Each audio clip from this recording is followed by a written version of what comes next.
Good morning all of you. BSc part first में physical chemistry की unit चल रही थी अपनी सेकंड गैसेस स्टेट। इसमें इससे पहले वाली क्लास में हमने पढ़ा था यहाँ पे वान डर वाल्स इक्वेशन को पढ़ा था। उसके बाद में हमने क्रिटिकल फिनोमिना ये पढ़े थे और वान डर वाल्स इक्वेशन कंप्लीट। उसके बाद में वान डर वाल्स कांस्टेंट और ये जो अपने नॉर्मल कांस्टेंट होते हैं इनके बीच में हमने क्या पढ़े थे, क्रिटिकल कांस्टेंट और वान डर वाल्स कांस्टेंट के बीच में रिलेशन पढ़े थे। वान डर वाल्स कांस्टेंट हमने माने थे ए, बी और आर को। आर गैस कांस्टेंट है और क्रिटिकल जो कांस्टेंट वो माने थे हमने T C, critical temperature, critical pressure और क्रिटिकल वॉल्यूम। ये 6 कांस्टेंट थे। ये तो तीन तो क्या थे, क्रिटिकल कांस्टेंट, और ये तीन थी वान डर वाल्स कांस्टेंट। इन दोनों के बीच में रिलेशन है वो हम इससे पहले वाले क्लास में पढ़ चुके हैं। आज इसके आगे का स्टार्ट करते हैं। ये रहेगा यहाँ पे reduce equation of state, Hindi में बोलते हैं संगत अवस्थाओं का नियम। रिड्यूस का मतलब क्या होता है, संगत बोल दो या फिर समानित बोल दो, और इक्वेशन समीकरण है, स्टेट का मतलब क्या हो जाएगी, अवस्था। ठीक है, हिंदी में इसे बोले तो हिंदी में इसका नाम रहेगा समानित अवस्था की समीकरण। समानित अवस्था की समीकरण, ठीक है, ये अपने को पढ़नी है। ये समीकरण क्यों बनाएगी, क्या आवश्यकता हुई, तो इसके लिए आता है कि जो वान डर वाल्स नाम का साइंटिस्ट था उसने क्या दी थी, वान डर वाल्स समीकरण दी थी। तो वान डर वाल्स की समीकरण में दो कांस्टेंट आए थे, एक तो था ए और एक था बी। आर भी आया था, लेकिन आर तो क्या था, इसमें यूनिवर्सल गैस कांस्टेंट होता है जिसका मान सभी गैसों के लिए इक्वल रहेगा। लेकिन ए और बी वान डर वाल्स की जो इक्वेशन थी उसमें जो इसने आइडियल गैस इक्वेशन में करेक्शन करके दी थी, इसमें भी दो कांस्टेंट ऐसे आए थे ए और बी जो कि किस पे डिपेंड करते हैं, ये दोनों ही गैस नेचर पे डिपेंड करते हैं, गैस की प्रकृति पे डिपेंड करते हैं। गैस की प्रकृति चेंज होगी, नेचर चेंज होते ही ये वान डर वाल्स कांस्टेंट है ए और बी, इनकी वैल्यू भी चेंज हो जाएगी। इसका कहने का मतलब ये था कि इसने जो इक्वेशन दी थी वो उसको सभी गैसों पे हम अप्लाई नहीं कर सकते। कारण क्या रहेगा कि वान डर वाल्स की इक्वेशन में दो कांस्टेंट थे ए और बी जो कि गैस की नेचर पे डिपेंड करते हैं, और गैस की नेचर चेंज होते ही वान डर वाल्स इक्वेशन भी क्या होगी, चेंज होगी।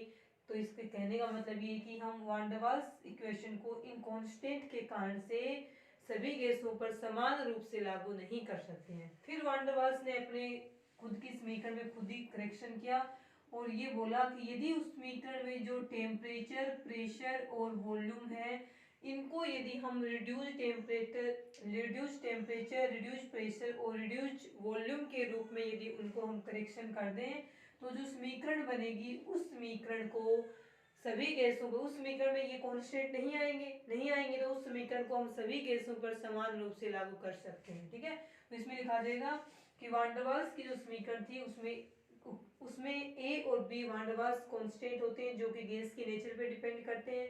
गैस की नेचर चेंज करते ही उस वान डर वाल्स समीकरण को हम सभी गैसों पर समान रूप से अप्लाई नहीं कर सकते। इस कारण से वान डर वाल ने कहा कि वान डर वाल्स इक्वेशन में जो टेम्परेचर, प्रेशर और वॉल्यूम है उनको यदि हम रिड्यूस प्रेशर, रिड्यूस टेम्परेचर और रिड्यूस वॉल्यूम के रूप में चेंज कर दें तो अपने जो समीकरण बनेगी उस समीकरण को हम समानित अवस्था की समीकरण कहेंगे।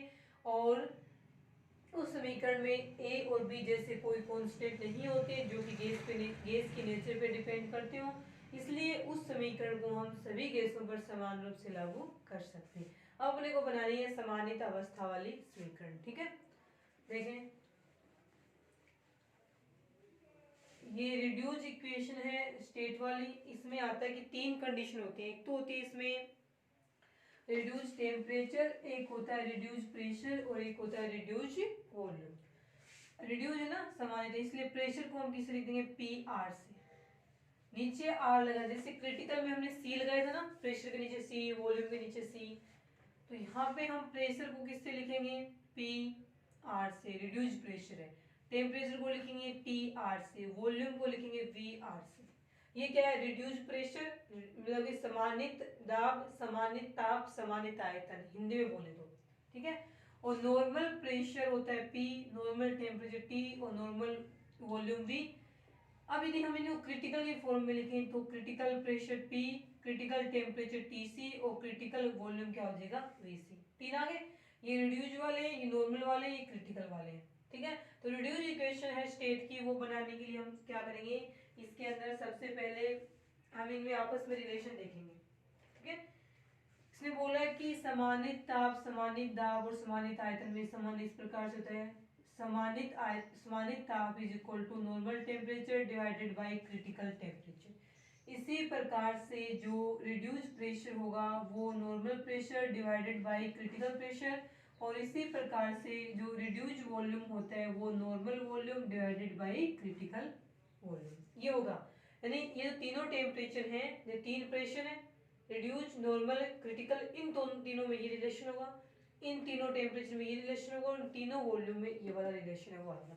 तो सबसे पहले तो हमें ये इक्वेशन बनाने के लिए क्या लिखना है, इन तीनों प्रकार के टेम्परेचर, प्रेशर और वॉल्यूम में रिलेशन लिखना है।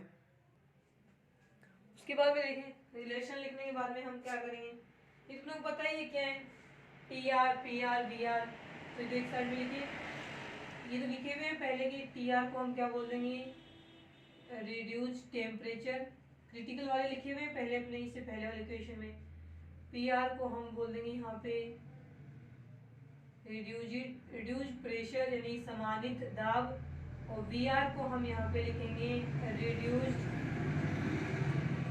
वॉल्यूम, समानित आयतन। ये हो गए ये वाले आ गए तीनों। उसके बाद में हम लिखेंगे यहाँ पे कि इनको हम थीटा, पाई और फाई से भी लिख सकते हैं, यानी कि जो रिड्यूस टेम्परेचर होता है उसको हम थीटा से, इसको हम लिख सकते, सॉरी थीटा नहीं, थीटा से, फाई से, और इसे हम लिख सकते हैं पाई से। ठीक है, थीटा, पाई और फाई, सॉरी प्रेशर वाला तो पाई होगा क्योंकि ऑस्मोटिक प्रेशर को हम पाई से ही लिखते हैं।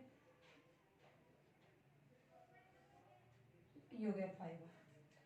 टी आर की जगह हम क्या लिख सकते हैं, थीटा, पी आर की जगह पाई, और वी आर की जगह फाई। अब अपने को चेंज क्या करना है इस इक्वेशन को, देख लो अपने को टी इज इक्वल टू लिखना है, तो टी इज इक्वल टू क्या आएगा, टी सी इस साइड चला जाएगा, तो टी आर टी सी। अब इस वाले इक्वेशन से टी आर की जगह हम थीटा लिख सकते हैं, तो ये बनेगी T is equal to T C theta. इस इक्वेशन से देखो पी आर, सॉरी पी के इक्वल लिखना है, P is equal to P C, P R, P C side चला गया। अब पी आर की जगह हम क्या लिख सकते हैं, पाई लिख सकते हैं, तो P इज इक्वल टू बन जाएगा पी सी पाई। थर्ड देखें, V is equal to V R, तो यहाँ पे है वी सी इस साइड जाएगा, ऊपर लिखा जाएगा, और अपने को पता है हम कि वी आर रिड्यूस वॉल्यूम की जगह हम क्या लिख सकते हैं फाई, तो ये बनेगा अपना वी सी फाई। ये इक्वेशन बनी, केवल इनको चेंज करके, और ये रिड्यूस टेम्परेचर, प्रेशर, वॉल्यूम की जगह हमने थीटा, पाई और फाई ये डिनोट किए, सिर्फ इतना ही चेंज किया हमने इस इक्वेशन में।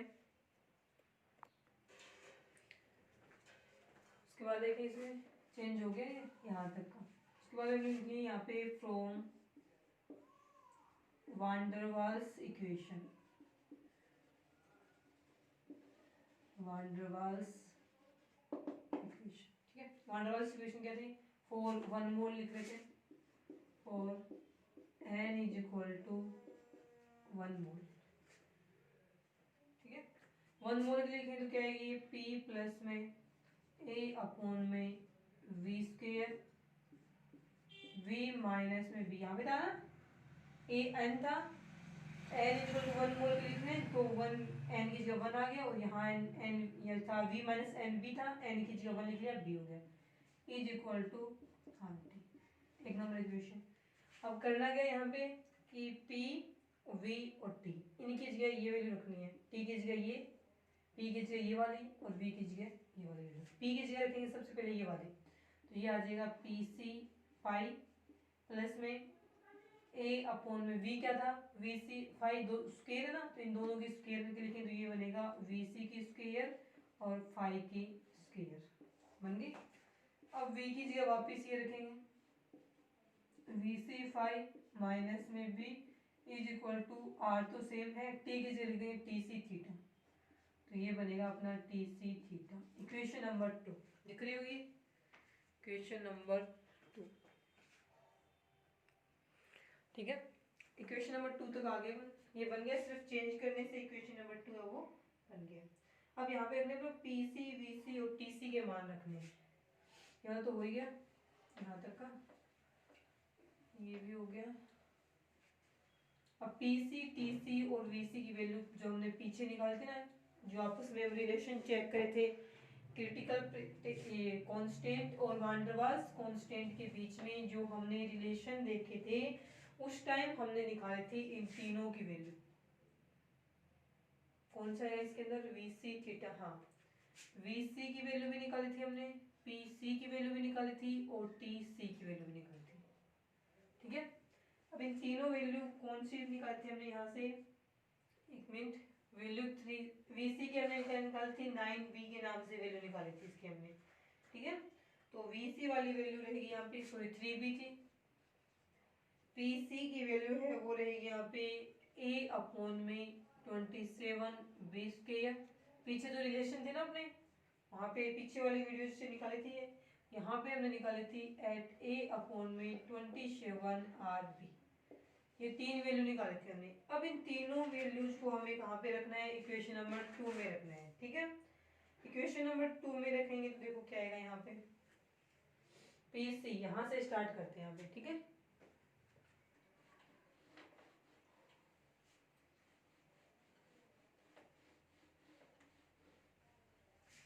देखिए पीसी की जगह रखेंगे पहले a अपॉन में 27b स्क्वायर।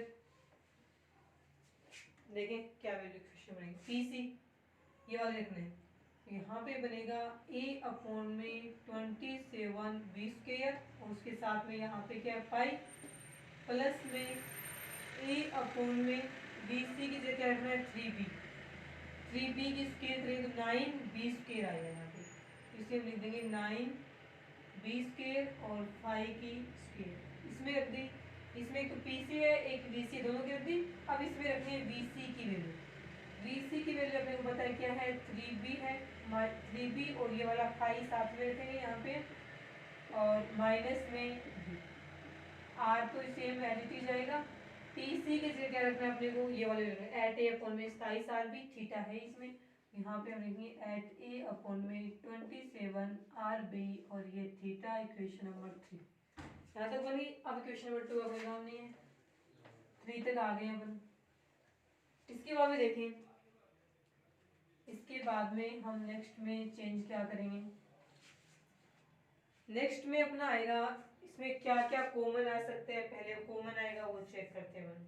ठीक है, पाई a अपॉन में 27b स्क्वायर। इस केस में थोड़ा चेंज ये करते हैं अपन कि इस वाले पार्ट्स को 3 से, इस वाले पार्ट्स को 3 से मल्टीप्लाई 3 से डिवाइड करेंगे तो क्या बनेगा, ये यहाँ पे हम लिख देंगे पाई a अपॉन में, ये पाई पहले लिख दिया 27b स्क्वायर प्लस में 3 इंटू ए अपॉन में 9 इंटू में 3b स्क्वायर और 5b। ऐसे समझ में नहीं है तो इसको ऐसे कर लो 3 इंटू 9। किया क्या हमने, इस वाले पार्ट्स को 3 से ही मल्टीप्लाई किया, 3 से ही डिवाइड किया। आगे वाला सेम ऐसे कैसे रख दिया, 3b 5 माइनस में b is equal to r theta और एट ए, ये थीटा पहले दिया r के साथ में, अपॉन में 27rb। क्वेश्चन नंबर बन गई 4। अब देखिए 9 को 3 से करेंगे तो कितना आएगा, 27 आएगा। पाई a अपॉन में 27b स्क्वायर प्लस में ये आएगा यहाँ पे 3a अपॉन में 27b स्क्वायर 5 स्क्वायर, ये बन गया। इसको सोल्व करने से ये सेम 3b 5 माइनस में b is equal to r theta eight a upon में 27rb। Question number 5। अब इक्वेशन नंबर 5 में क्या चेंज करें वो देखना है। इसमें कॉमन क्या आएगा, a अपॉन में 27b स्क्वायर, a अपॉन में 27b स्क्वायर, तो यहाँ से हम कॉमन लेंगे a अपॉन में 27b स्क्वायर, क्या बचेगा, यहाँ पे बचेगा पाई अपॉन, सिर्फ पाई बचेगा, नीचे वाला तो 27b स्क्वायर आ गया कॉमन में, प्लस में यहाँ हम करेंगे 3 और यहाँ क्या बचेगा 5 स्क्वायर, a अपॉन में 27b स्क्वायर यहाँ आ गया। यहाँ पे कॉमन क्या आएगा, b इसमें भी है, b इसमें भी, b कॉमन लेंगे तो क्या बचेगा 3 5 माइनस में 1 is equal to r theta eight a upon में 27rb। Question number 6। अब देखो इसमें यहाँ से एक b स्क्वायर से गुण मल्टीप्लाई में, तो ना ये वाला b है वो कैंसिल हो गया इस b के एक स्क्वायर, तो यहाँ से सिर्फ एक b बचेगा। देखना आगे इसको यहाँ तक हो गया होगा। सिर्फ इक्वेशन में चेंज किया है, बाहर से कुछ ऐड नहीं किया इसके अंदर। ठीक है, अब देखिए ये यहाँ पे क्या बचेगा, a अपॉन में 27b और यहाँ से पाई प्लस में 3 पाई स्क्वायर और यहाँ से 3 pi minus 1 is equal to R theta eight upon में 27 rb। ये देखो इक्वल का साइन है, इस साइड एट ए अपॉन में आर बी है, इस साइड में क्या है ए अपॉन में आर बी है। कैंसिल क्या करेंगे, ए अपॉन में आर बी से ये ए अपॉन में आर बी कैंसिल, ऐड तो ऐसे ही बचा रहेगा यहाँ पे। तो क्या बचेगी इक्वेशन, पाई प्लस में 3 अपॉन में 5 square 3 minus 1 is equal to 8 r theta. Equation number 7। Last में बची है पाई प्लस में 3 अपॉन में 5 square 3 minus 1 is equal to 8 theta. ठीक है, आर वाला कहाँ गया इसमें,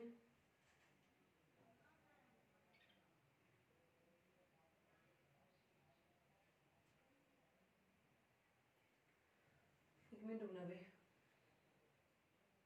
यहाँ पे अपने टी की वैल्यू रखी थी ना 27 rb। ठीक है, हाँ ये आर से ये आर भी कैंसिल करेंगे तो यहाँ पे ये आर भी बच गया और ये थीटा 8 थीटा, ये वाली इक्वेशन बनी है। और यहाँ पे जो इक्वेशन नंबर 7 आई है उस इक्वेशन नंबर 7 में ए और बी जैसे कोई भी क्या है कांस्टेंट नहीं है ना, कहीं भी ए बी नहीं दिख रहा। इसमें भी है कुछ कांस्टेंट लेकिन ए बी जैसे नहीं है। ठीक है, तो हम कहेंगे कि इक्वेशन नंबर 7 में ए और B van der Waals constant जैसे कोई कांस्टेंट नहीं है जो कि गैस की नेचर पे डिपेंड करते हो, क्योंकि इसमें जो कांस्टेंट है वो एक तो है पाई, एक है फाई और एक क्या है थीटा है। तीन कांस्टेंट इसमें भी है लेकिन ये जो तीनों कांस्टेंट इस इक्वेशन में अपने मिले हैं फाई पाई फाई और थीटा, ये तीनों ही कांस्टेंट गैस के नेचर पे डिपेंड नहीं करते हैं। इसका मतलब है कि सभी गैसों के लिए इनकी वैल्यू क्या होगी, इक्वल होगी। इस कारण से इस समीकरण को हम सभी गैसों पर इक्वली अप्लाई कर सकते हैं, समान रूप से लागू कर सकते हैं। इस कारण से हम इक्वेशन नंबर 7 को रिड्यूस्ड इक्वेशन ऑफ स्टेट या समानित अवस्था के समीकरण के नाम से जानते हैं। तो समीकरण कौन सी रहेगी, समानित अवस्था की समीकरण। आगे समझ में, यही अपने ऊपर थी समानित अवस्था की समीकरण। उसके बाद में देखिए नेक्स्ट एक आता है इसमें संगत अवस्थाओं का नियम। ठीक है, क्या पढ़ना है अपने को, संगत अवस्थाओं का नियम, लॉ ऑफ कोरेस्पोंडिंग स्टेट्स। इसी के अंदर देख लेते छोटा सा यो लॉ ऑफ कोरेस्पोंडिंग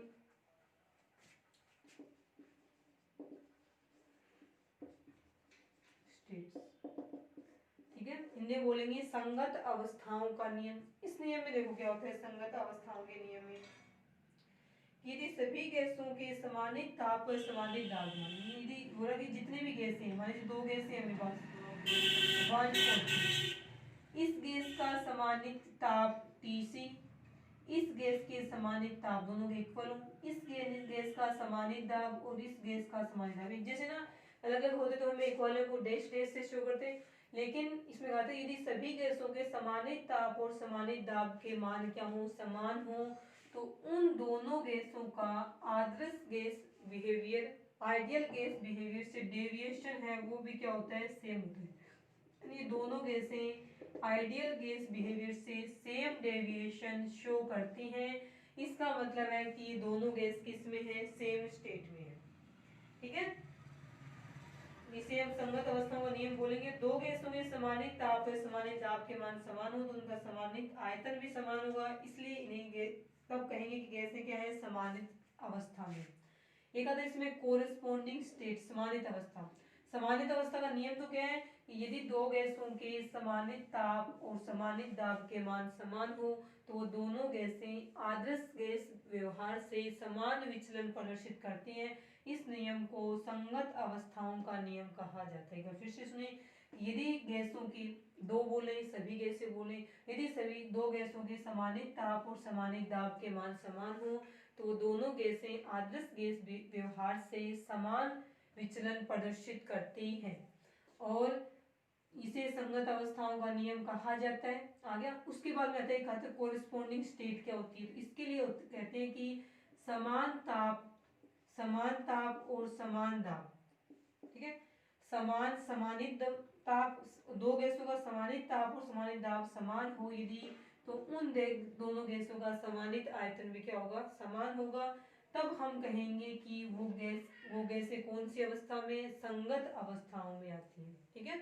यदि दो गैसों के समानित ताप व समानित दाब के मान समान हो तो उनका समानित आयतन भी समान होगा, इसलिए हम कहते हैं कि गैसें हैं वो समानित अवस्था में होती हैं, ठीक है।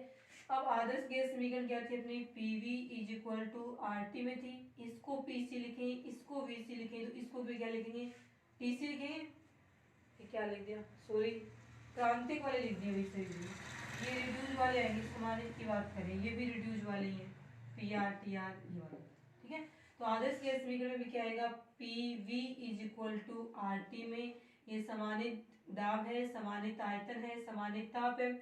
तो संपीड़ित गुणांक क्या होता है, Z is equal to PV upon में RT, और यदि इसको क्रिटिकल संपीड़ित गुणांक बोले तब ये PC VC TC आया था। अब यदि अपने को समानित संपीड़ित गुणांक निकालना हो तो वो रहेगा PR VR अपॉन में RTR।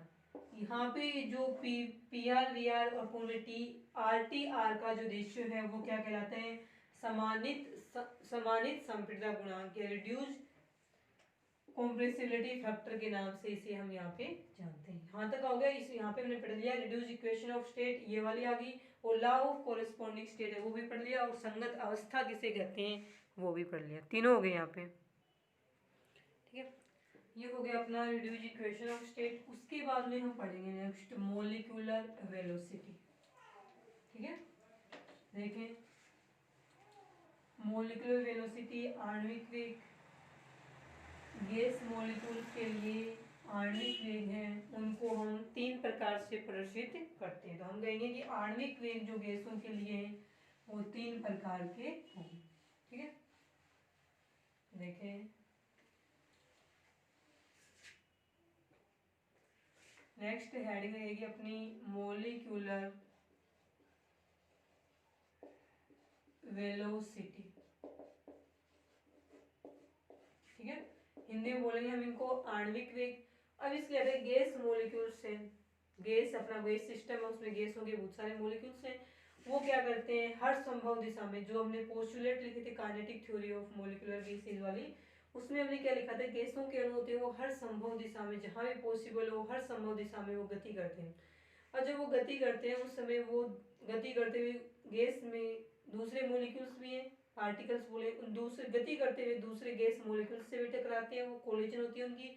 और जिस सिस्टम में वो प्रेजेंट है उस सिस्टम की जो वाल होती है, मान लीजिए गैस सिस्टम है दो मॉलिक्यूल्स से, तो ये मॉलिक्यूल्स जब गति करेगा तो ये इस वाले मॉलिक्यूल से भी टकराएगा, और इस साइड गति करते करेगा तो ये इस वॉल से भी टकराएगा। यानी गैस सिस्टम में गति, गैस मॉलिक्यूल्स हर संभव दिशा में गति करते हैं, और गति करते हुए वे अन्य अदर मॉलिक्यूल्स जो उस गैस सिस्टम में प्रेजेंट हो या फिर सिस्टम की जो वॉल या दीवार होती है उसके साथ भी वो क्या करते हैं, कोलिजन करते हैं। जब वे इस वॉल से कोलिजन करें या फिर अदर गैस मॉलिक्यूल से कोलिजन करें, दोनों ही कंडीशन में इनकी जो गति करने की दिशा होती है, क्योंकि इससे टकराएगा, पहले ये डायरेक्शन थी इस डायरेक्शन में मूविंग कर रहा था, इससे टकराते ही इस डायरेक्शन में करने लगा, तो कोलिजन होते ही इसकी स्पीड, मतलब कि पहले फास्ट स्पीड भी आता फिर इसकी स्पीड क्या हो जाएगी, कम हो जाएगी। तो गैसों में जब गैस मॉलिक्यूल है वो गति करते हुए किसी दूसरे मॉलिक्यूल या पात्र की दीवार से टकराते हैं तो उनकी स्पीड और उनकी काइनेटिक एनर्जी दोनों ही क्या हो जाती है, चेंज हो जाती है, ठीक है। स्पीड और काइनेटिक एनर्जी दोनों ही चेंज हो जाती है। तो हम कहेंगे कि यहाँ पे जो गैस मॉलिक्यूल्स प्रेजेंट होंगे सिस्टम में वो सभी सेम वेलोसिटी से, उन सभी की सेम वेलोसिटी नहीं होती, नहीं सभी गैस मॉलिक्यूल समान वेग से गति नहीं करते, इन सभी का गमन क्या होता है, अलग अलग होता है। अब इन गैस मॉलिक्यूल्स का जो वेलोसिटी होती है उसको बताने के लिए बोला गया कि जो गैसों में उपस्थित गैस मॉलिक्यूल्स होते हैं वो तीन प्रकार के, उनके जो वेलोसिटी होती है वो तीन प्रकार की होती है, ठीक है। फर्स्ट रहेगा अपना रूट मीन स्क्वायर वेलोसिटी, यहाँ पे हम लिखेंगे 3 टाइप्स की होती है ये। फर्स्ट रहेगी इसमें रूट मीन स्क्वायर वेलोसिटी, ठीक है, root mean square velocity, Hindi में इसको हम बोलेंगे वर्ग माध्य मूल वेग। रूट मीन स्क्वायर वेलोसिटी यानी वर्ग माध्य मूल वेग। अब ये होता क्या है वर्ग माध्य मूल वेग, वो अपने को देखना है। सबसे पहले बात आती है इसको हम शो किससे करते हैं। शो करने के बाद इसे हम स्मॉल सी से भी शो कर सकते हैं, या फिर इसको हम यदि v के रूप में लिखें तो यहाँ पे हम क्या लिख देंगे RMS। Root mean square velocity, वर्ग माध्य मूल वेग हिंदी होगी। शो इससे भी कर सकते हैं और शो इससे भी कर सकते हैं। अब बताइए फॉर्मूला कि ये होता क्या है।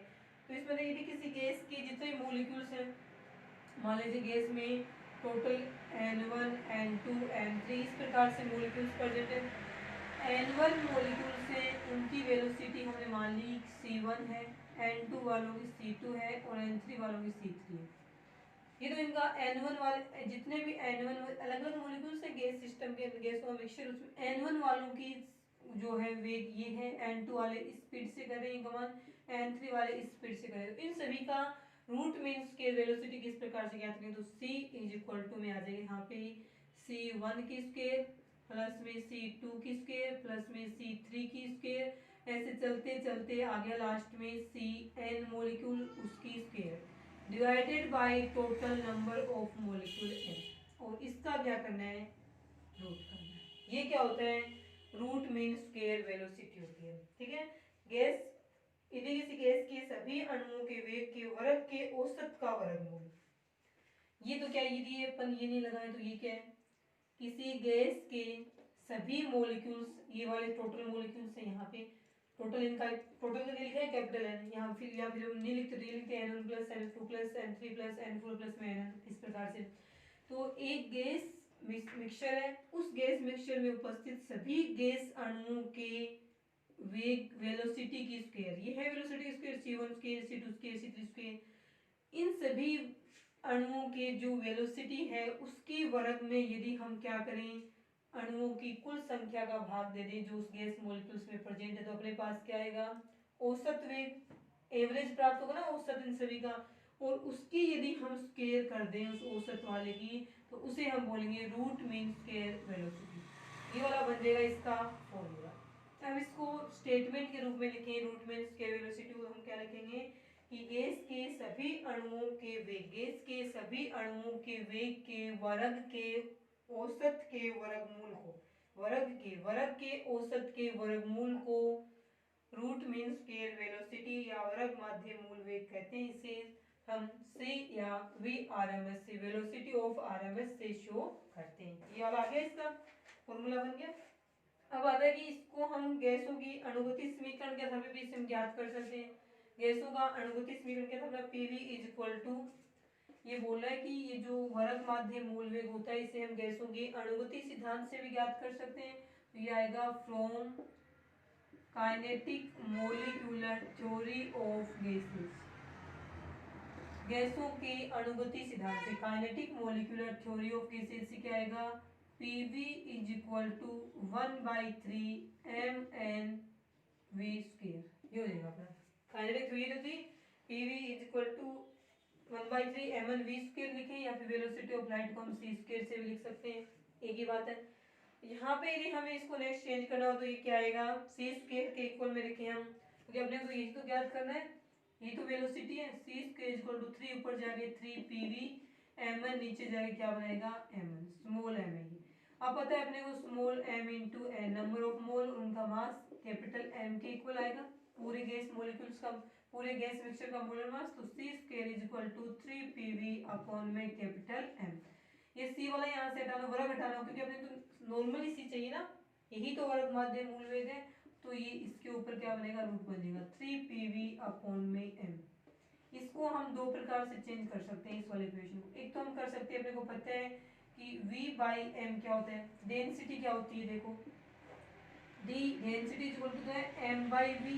यदि इसको हम v ऊपर लिख दें और रेसिप्रोकल करें तो किसके इक्वल होगा 1/d के, यहाँ पे क्या है v बाई m है, तो v बाई m 1/d के इक्वल होगा।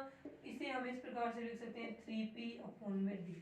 और यदि हम आइडियल गैस इक्वेशन लिखें फॉर 1 मोल के लिए तो pv इज इक्वल टू क्या होता है RT, तो इस pv की जगह हम RT लिखें तो ये चेंज हो गया आएगा 3RT अपॉन में m। ये भी है लास्ट में और ये वाला भी, दोनों मिलते हैं अपने को।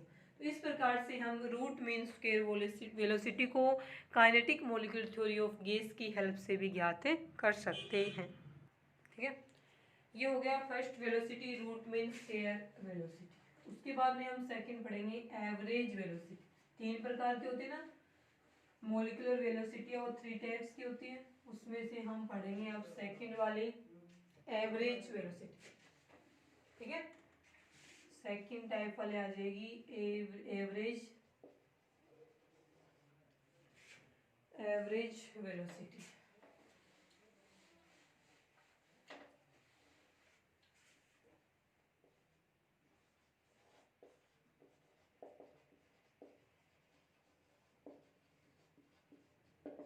हिंदी में भी इसे बोलते हैं औसत वेग। तो शो किसे करेंगे, सी के स्मॉल सी के ऊपर बार लगा देंगे। ये बार किसको बताता है, एवरेज को बताता है। या फिर हम वेलोसिटी के रूप में शो करें तो इसको हम वी एवी लिख देंगे। एवी का मतलब क्या है, एवरेज, औसत वेग।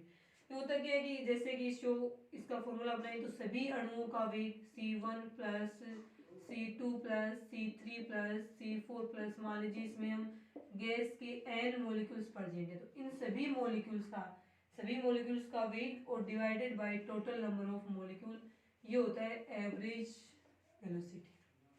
एवरेज वेलोसिटी के डेफिनेशन में क्या है, सभी अणुओं के वेग के योगफल में यदि हम अणुओं की कुल संख्या लगा दें, गैस सिस्टम में प्रेजेंट सभी अणुओं के अलग अलग वेग निकालेंगे, उनको योग देंगे, जोड़ करेंगे, जोड़ने के बाद उसमें total number of gas molecules का यदि हम भाग देते हैं तो हमें जो वैल्यू प्राप्त होती है वो रहेगी एवरेज वेलोसिटी की। ठीक है, उसके बाद में आते हैं फ्रॉम, किससे ज्ञात कर सकते हैं हम, इसलिए फ्रॉम डिस्ट्रीब्यूशन वेलोसिटी लो वेग वितरण नियम। वेग वितरण नियम से क्या आएगा कि average velocity is equal to होता है रूट में एट आर टी अपॉन में पाई एम। तो ये जो एवरेज वेलोसिटी की वैल्यू आई है वो आई है वितरण वेग नियम से, फ्रॉम डिस्ट्रीब्यूशन वेलोसिटी लो, इससे आई है अपनी। ठीक है, अब इसमें अपने को पता ही है आर टी की जगह हम क्या लिख सकते हैं, पीवी लिख सकते हैं आदर्श गैस समीकरण। तो ये चेंज होगी, क्या बनेगी, एट पीवी अपॉन में पाई एम, और v बाई एम की जगह हम क्या लिख सकते हैं, 1/d, डेंसिटी का रेसिप्रोकल है ये, तो ये आ जाएगा एट पी अपॉन में पाई। इन सभी की हेल्प से हम क्या ज्ञात कर सकते हैं, एवरेज वेलोसिटी को ज्ञात कर सकते हैं। ठीक है, एक और रहेगी लास्ट इसके अंदर एमपीएस। देखिए एमपीएस का मतलब क्या होता है यहाँ पे, मोस्ट प्रोबेबल वेलोसिटी। ठीक है, तीन वो दो हो गई, एक तो आरएमएस वाली रूट मीन स्क्वायर वेलोसिटी, और सेकंड हो गई इसमें एवरेज वेलोसिटी। अब थर्ड वाली पढ़ेंगे हम एमपीएस। ठीक है, एमपीएस का मतलब होता है मोस्ट प्रोबेबल वेलोसिटी। देखें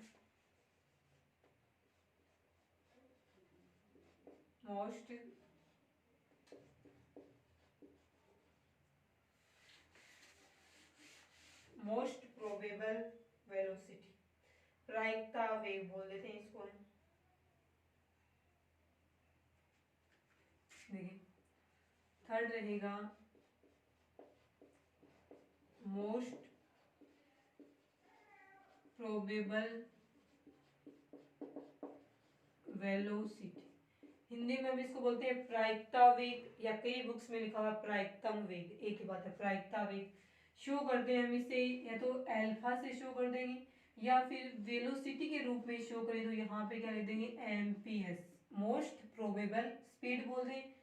यहाँ पे हमने वेलोसिटी लिखा है, वेलोसिटी को हम स्पीड से भी बोल सकते हैं, स्पीड भी वेग ही होता है, एमपीएस से शो कर देंगे। ठीक है, अब होता क्या है, मान लीजिए गैस मॉलिक्यूल से अपना सॉरी गैस सिस्टम है, उसमें इतने सारे मॉलिक्यूल्स हैं, मान लीजिए 8 मॉलिक्यूल्स है, 8 मॉलिक्यूल्स में से 4 मॉलिक्यूल्स ऐसे हैं जो कि v1 वेग से गति कर रहे हैं, 2 मॉलिक्यूल्स ऐसे हैं जो कि v2 वेग से गति कर रहे हैं, तीसरा मॉलिक्यूल v3 वेग से, और ये वाला मॉलिक्यूल v4 वेग से। अपने को पता है कि गैस सिस्टम में प्रेजेंट सभी मॉलिक्यूल्स है वो सेम वेलोसिटी से मोशन या गति नहीं करते हैं, उन सभी का वेग अलग अलग होता है। तो उस पूरे गैस सिस्टम का वह वेग, कई प्रकार के वेग हो गए, तो वह वेग जो जिससे कई प्रकार के मॉलिक्यूल्स क्या करते हैं, मोशन करते हैं, यानी कि वह वेग जिसके द्वारा अधिकांश अणुओं का वेग क्या हो, सेम हो, मॉलिक्यूल्स ज्यादा अणुओं का वेग समान हो, उसी वेग को हम क्या बोलते हैं, मोस्ट प्रोबेबल वेलोसिटी के नाम से जानते हैं। हिंदी में से हम क्या लिखते हैं,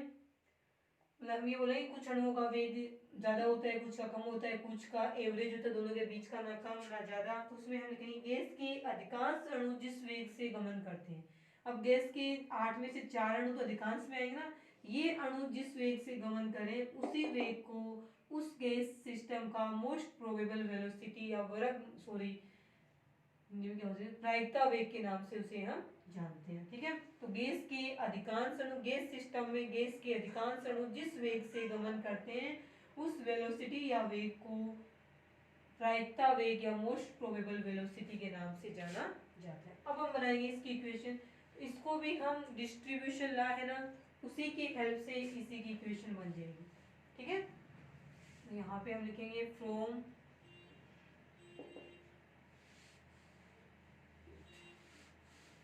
ये बनेगा यहाँ पे फ्रॉम डिस्ट्रीब्यूशन वेलोसिटी लो, मतलब कि वेग वितरण नियम से इसकी वैल्यू निकालें तो आएगी alpha is equal to 2RT upon में। इससे हम उसकी इक्वेशन को ज्ञात कर सकते 2RT अपॉन में। यदि हम RT की जगह क्या लिखें, PV लिखें आदर्श गैस समीकरण से, तो ये चेंज होकर बनेगी 2PV/m। यदि हम और इसमें चेंज करना चाहें तो अपने को पता है V/m क्या होता है, डेंसिटी का रेसिप्रोकल है, तो 1/d से लिखेंगे, तब ये वैल्यू बन जाएगी यहाँ पे 2B अपॉन में d, 2P अपॉन में d। इन तीनों ही इक्वेशन से हम मोस्ट प्रोबेबल वेलोसिटी है उसे ज्ञात कर सकते हैं। मोस्ट प्रोबेबल वेलोसिटी को हम इसे ज्ञात कर सकते हैं। तीनों आ गई, तो थी अपने वर्ग माध्य मूल वेग, दूसरी एवरेज वेलोसिटी, और तीसरी आ गई थी अपने यहाँ से ये वाली। ठीक है, तीनों की वैल्यू लिखी है, तो इसकी आई थी अपनी 2RT अपॉन में m, और एवरेज वाले की आ गई थी अपनी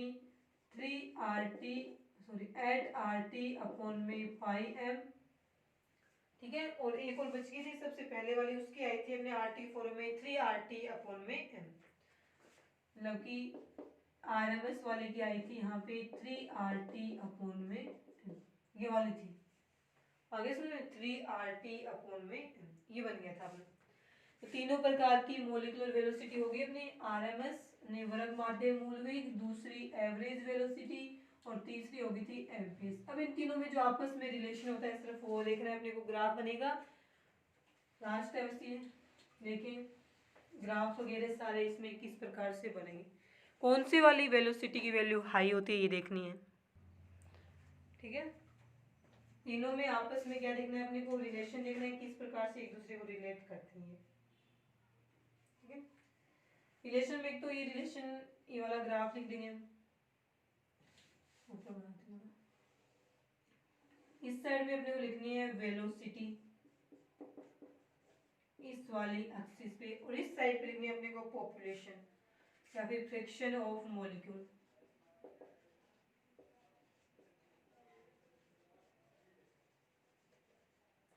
फ्रैक्शन ऑफ मॉलिक्यूल्स। ठीक है, ग्राफ इसका कुछ इस प्रकार से बनेगा,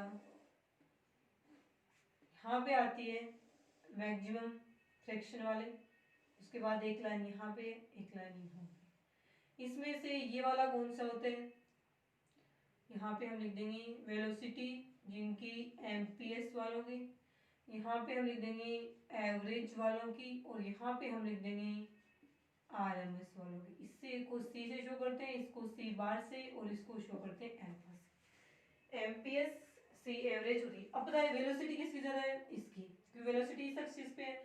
वेलोसिटी का ऑर्डर देखें तो वो रहेगा वेलोसिटी ऑर्डर, वेलोसिटी ऑर्डर में आता है सबसे ज्यादा इसमें रहेगा